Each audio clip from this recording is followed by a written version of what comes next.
l'invité de l'actu. Il est 8h moins le quart, bon réveil, l'actualité en direct ce matin. On se réveille avec Thomas Pesquet à quelques heures de son décollage, compte à rebours lancé, d'ici un tout petit peu plus de 4 heures. Bonjour Philippe Baptiste.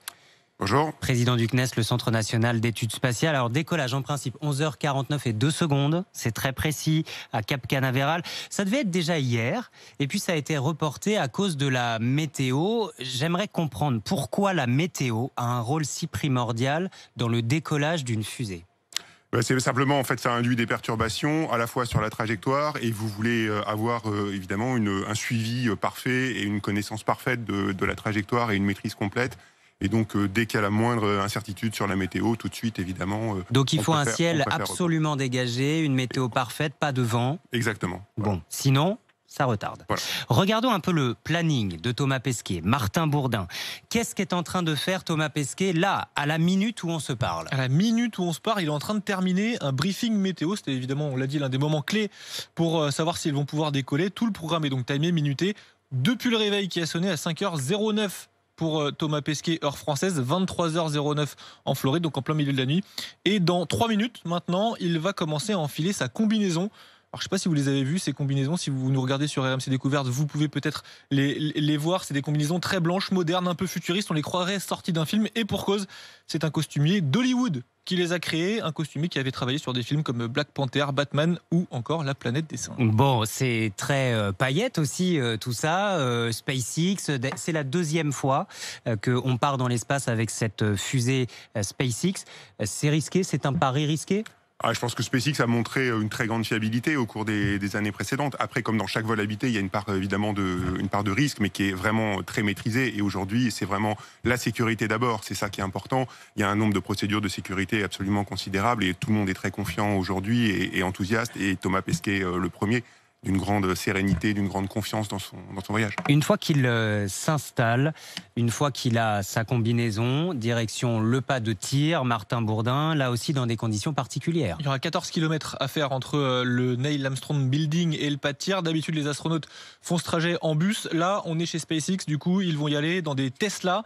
Ils vont s'installer ensuite dans la capsule à partir de 9h14 précisément. Débutera alors plus d'1 heure de vérification technique sur le système de communication, sur la mise à jour des paramètres orbitaux. Et puis à 11h, on va commencer à préparer le décollage en remplissant notamment les réservoirs. La fusée quittera la Terre à 11h49 et 2 secondes, donc c'est précis, arrivée prévue sur l'ISS 23h32 plus tard à 11h13 demain matin, heure française. Bon, pour le déjeuner, quoi, finalement, il arrivera. Beaucoup de patience. Thomas Pesquet, ouais, beaucoup de patience.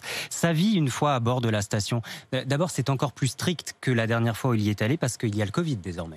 Oui, et puis la vie à bord de la station, c'est une vie qui est très très réglée avec beaucoup de travail, du sport, une journée par semaine de repos et de détente. C'est un séjour qui est long, c'est-à-dire qu'on parle de 6 mois. Bientôt, peut-être, probablement, ce sera des séjours qui seront peut-être encore plus longs. Et donc, ça demande à la fois de résister physiquement, puisque les conditions de l'espace sont telles que faut faire du sport régulièrement, etc. Sinon, on perd de la masse musculaire. Donc, on a besoin de faire ça. On l'a vu tout à l'heure avec Anthony Morel, il aura un casque de réalité virtuelle pour pouvoir faire du vélo et courir dans les rues de Paris ou de Brest, s'il le veut. On a vu aussi que son sommeil allait être scruté seconde par seconde. À quoi ça sert, finalement, d'être dans la Station Spatiale Internationale? C'est le premier Français à prendre le commandement. Oui. Qu'est-ce que ça veut dire pour nous? Alors, à quoi ça sert? C'est plein de manips qu'on ne peut pas faire, plein de manips scientifiques, plein d'expérimentations qu'il va faire pendant les 6 mois qu'il a devant lui, de la biologie, de la physique, enfin plein de choses qu'on ne peut pas faire sur Terre. Et donc ça, c'est absolument indispensable. Il y a plein d'expériences qu'on fait dans l'espace en envoyant des sondes, en envoyant des satellites, où on n'a pas besoin de l'homme. Et puis il y en a où on a besoin de l'homme. On a besoin de l'homme. Au-delà de ça, on prépare. Et on prépare la suite. Et on prépare la suite, c'est évidemment de l'exploration ailleurs. Oui, on va en parler. Lune, Mars, bien sûr. Mais bon, c'est lui qui aura le rôle de coordinateur, Thomas Pesquet. Il aura notamment pour mission aussi, expliquez-nous, de réveiller les blobs. Alors, oui.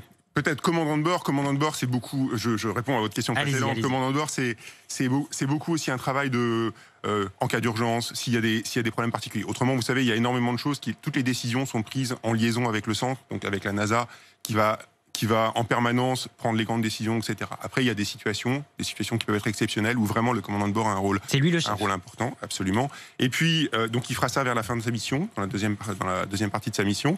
Et puis, c'est important aussi parce que ce qu'on pense, c'est que ça va nous permettre aussi de le qualifier à un moment donné pour des vols plus tard, en particulier peut-être des vols lunaires. Donc ça, C'est le meilleur candidat, là. Il est en train de se tailler le costume parfait pour repartir dans une mission humaine sur la Lune. il est simplement fabuleux. Ah, bon, vous êtes amoureux, là. Vous êtes amoureux, Philippe Je n'irai pas Baptiste. jusque-là.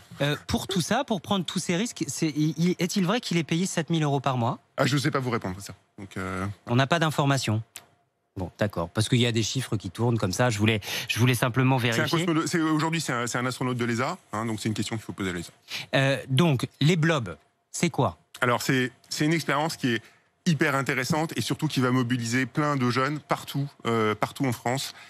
Qu'est-ce que c'est? C'est un être unicellulaire alors on sait comment il se développe. On sait comment il se développe sur Terre, quand il y a la gravité. Et là, on va regarder comment il se développe dans l'espace. Et surtout, on va travailler en permanence avec plein de jeunes, partout, qui vont faire des expériences en même temps que Thomas, et qui vont dialoguer avec lui. Alors, donc c'est à la fois de la découverte scientifique, de l'exploration, comprendre, bien sûr, mais c'est surtout insuffler ce goût de la découverte et ce goût de la science partout à plein de jeunes aujourd'hui. Et ça, c'est un enjeu absolument capital parce que le 21e siècle est un siècle de science et de technologie. Il y a la transmission et puis il y a aussi toutes les applications réelles sur tout ce que va faire Thomas Pesquet. Ça aura une incidence chez nous sur l'ostéoporose, les traitements contre la salmonellose, les systèmes de purification de l'eau. Tout cela est passionnant. On développera évidemment tout au long de cette mission dans la Station spatiale internationale. Merci Philippe Baptiste, président du Centre national d'études spatiales, d'être venu nous voir. Décollage dans moins de 4 heures maintenant. Merci à vous.